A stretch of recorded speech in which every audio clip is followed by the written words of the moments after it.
একটা যুবক একটা প্রেম করছে এবং সেখানে সে সাকসেস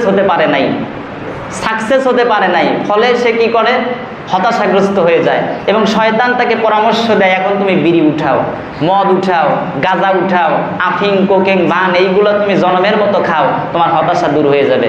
বুদ্ধি কিন্তু দিল শয়তান।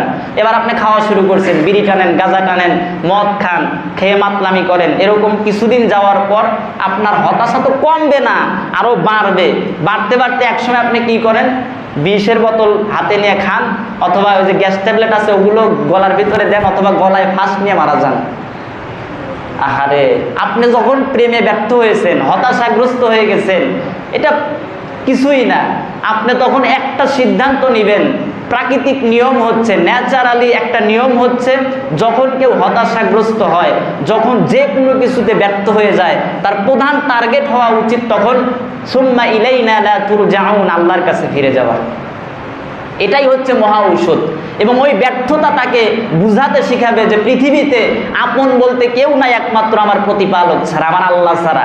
আমি তো বুঝতে পারতেছি আমাকে সেও দুঃখ দিল, আমার আব্বা মাও দুঃখ দেয়, আমার সন্তানগুলো আমাকে দুঃখ দেয়, আমার স্ত্রীও দুঃখ দেয়, আমি যারা এত ভালোবাসলাম সেও আমার কষ্ট দিল। তখন উচিত হচ্ছে ন্যাচারালি আল্লাহর কাছে ফিরে যাওয়া, আল্লাহকে সেজদা দেয়া। আপনি রাতের গভীরে একটু কাঁদেন, আল্লাহকে সেজদা দেন, আল্লাহর কসমে দুঃখ শেষ হয়ে যাবে। কারণ আপনার টার্গেট হয়ে গেছে এখন আল্লাহ।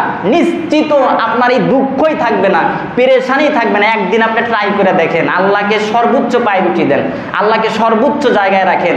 এই দুঃখ যদি থাকে, তারপরে আমার রুমে এসে আপনি বুঝে যাবেন, জীবনেও থাকবে না। ওই আমরা যে বস্তুর পিছনে ছুটি, ওইটারই বেশি মহাব্বত করি। আপনার অন্তরটা আল্লাহ শূন্য করে দিছে, ঠিক আছে, তবে এই অন্তরটা শূন্য করে আল্লাহর কাছে নিতে চায়, এই অন্তরটাকে বিপদগ্রস্ত করে আল্লাহর কাছে নিতে চায়, আপনার অন্তর শূন্য করে তার চেয়েও ভালো কিছু আপনার জীবনে দিতে চায়। এই জন্যই আল্লাহ অন্তরটা শূন্য করে দেন এবং এই জন্যই আল্লাহ এগুলো করেন। আর মানুষ যখন বিপদগ্রস্ত হয়ে যায়, হতাশাগ্রস্ত হয়ে যায়, তখন আল্লাহর কাছেই ফিরে যায়। সাওয়ালের অসুখ হয়েছে, নিয়ে গেছে ঢাকা, কাজ হয় না, লন্ডন কাজ হয় না, অমুক জায়গায় কাজ হয় না, বিভিন্ন জায়গায় নিয়ে গিয়ে তারপরে শেষ পর্যন্ত ডক্টর বলে কি এখন আল্লাহ আল্লাহ করো, ও আল্লাহ আল্লাহ করে, শেষ পর্যন্ত আল্লাহর কাছেই ফিরে আসা লাগে, উপায় থাকে না। তার মানে পৃথিবী এরকম, আপনি আসছিলেন একা।